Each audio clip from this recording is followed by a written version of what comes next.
Hi guys! Yes, finally, meron na naman po kaming bagong video. And gusto kasi ni Mary na papanood yung sarili niya. Kaya bawat gala namin nagbi-video talaga ako kasi ito yung mga remembrance niya ng kanyang toddler era. Nax. So, ito yung city, downtown. Sunday morning pala to. So, nag-church muna kami niya ng morning and then gara na agad. We're heading to North Vancouver kasi doon namin pupuntahan yung mga tourist spot. May mga free tickets kasi kami doon. So, ayan. Look at the view, guys. Sobrang ganda niya sa personal. And then, si Mary nakatulog niyan kasi maaga kami nagising. Yan ang kanyang first nap. Mga 11 a.m. na ata to eh. Tapos, nadaanan namin tong Capilano Suspension Bridge Park. And pupuntahan namin yan mamaya. Inuna namin yung pinakamalayo, which is ang Grouse Mountain. Nakarating na rin kami. Tapos, meron pala kaming baong lunch. Kaya dito na lang din kami kakain habang tulog pa si Mary. Hindi ko na nga pala yun na videoan kasi go too much na. And ito yung bagong gondola dito sa Grouse Mountain. Kinuha na ng mag-ama ko yung tickets namin habang nagbabayad ako ng parking. And then gora na. Hindi nga maganda yung panahon nito eh. Nakakainis. Pero okay lang. At least maka-experience nitong bagong gondola dito. Dalawang klaseng gondola kasi yung meron dito. Yung isa kulay red siya na pangmaramihan. So, hindi ata nila yung ino-operate kapag konti lang yung umaakyat. So, itong blue is pangmadalian siya. At continuous yung under niya. And then, nandito na kami sa taas. Diyos ko, 3 degree. Hindi pa rin kami sanay talaga sa lamig. Pero pupunta naman kami dito sa loob. Tingnan natin kung anong meron dito. Siyempre, hindi talaga mawawala dito is yung mga pambatang activity. Dahil Easter Sunday ngayon, ayan ang kanilang mga pagganap. Coloring si Mary at si Papa niya ay may assignment dyan, kaya medyo busy siya. Ako naman, kinat ko tong gagawing Easter basket.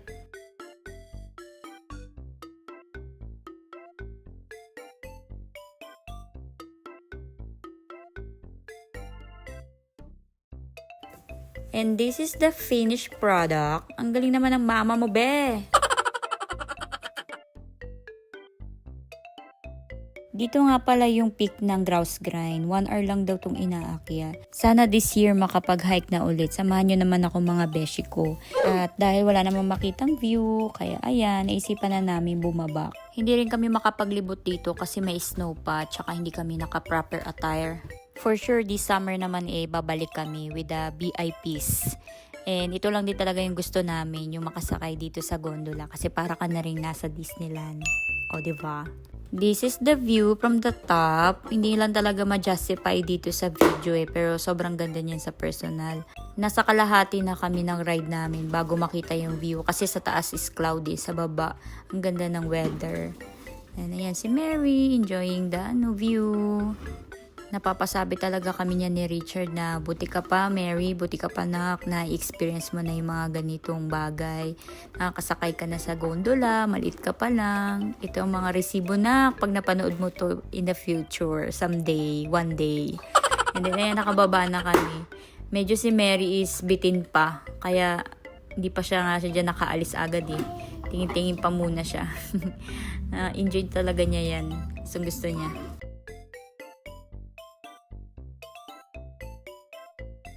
Selfie muna kami and then we're going to our next destination. O diba, ang bilis ng transition. Nandito na kami kagad. Naantay lang namin si Papa niyan kasi nagpo-park siya. Doon lang kasi kami sa libre dahil saglit lang kami dito. As in, tatawid lang kami ng bridge. And ito nga pala yung tourism challenge. Yan, dyan namin kukunin yung tickets dito sa loob. And then, yan na, nakapasok na kami. Yan, picture muna dito. Si Mary nilagay na namin sa carrier kasi nga tatawid kami ng bridge dito para safe si Mary and si Papa niya. Ito yung mukha ng asawa ko kapag excited sa mga ganitong ganap. Oo. Mary! Keep right daw. Ay, ano ba yan?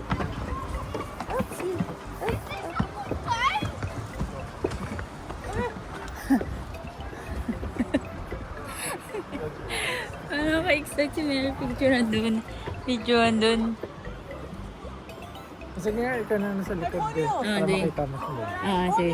Sige. Mary! Nak, Mary! Ba't parang ang daming May nagagalaw-galaw talaga. May gumagalaw eh. Hindi kasi malinaw dito yung audio, pero yung batang yan, tinanong siya ng parents niya na nasa likod kung okay lang ba yung bata kasi nga magalaw, maalog. And then si Richard ang sumagot, ang sabi niya, he's not okay. How about you? He's not okay. Okay. Are you okay, Mary? Dalawang kamay pa yung hawak. Wow! We're here again at Capilano. Excited child. Hi!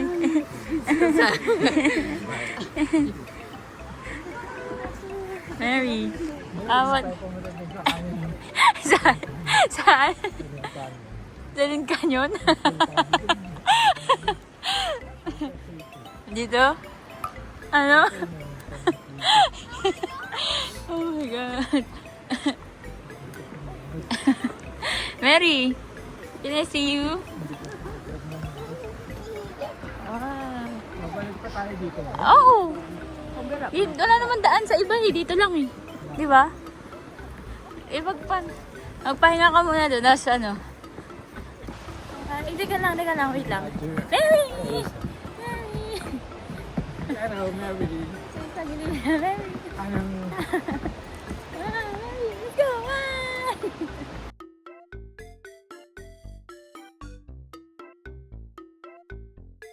Pabalik na kami kagad. Ginawa lang ni Richard yung assignment niya. And then, yan na, tumawid na kami.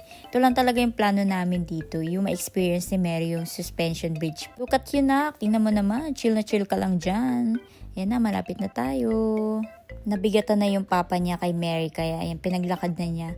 Tinanggalan pala namin ng pants si Mary kasi nga yung diaper niya medyo pumaling. Kaya yung umihi siya. Yan nangyari. Ayan, ayaw na maglakad. O, karga na lang. Disney Princess! Ang atake mo dyan, naka. Driving to our next destination, si Mary ay nagsi-second nap. Actually, nagpunta muna kami dito ng Lynn Canyon. Pero hindi na kami bumaba kasi si Mary ay nag-sleep. Actually, katulad lang din yun ng park kanina eh. Ginawa lang din ni Richard yung kanyang assignment doon. And gora na rin kami dito sa isang tourist destination din dito sa North Vancouver, yung shipyard. Maganda siya kasi may overlooking siya ng city views. Like that, oh, diba? And mga 4:30 na ata to. Gutom na kami niyan. Pero may ginawa pa muna kami niyan bago kami makakain.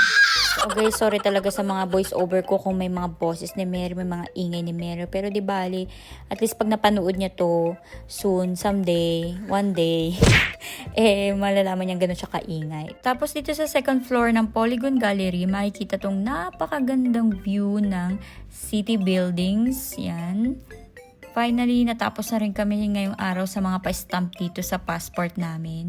May mga prices kasi to. Libre ka na makakapasok sa mga tourist spot. Tapos yun, nag-enjoy ka pa. So, this is our food. Yay! Super happy si Mary, oh. And thank you guys sa panonood. Bye!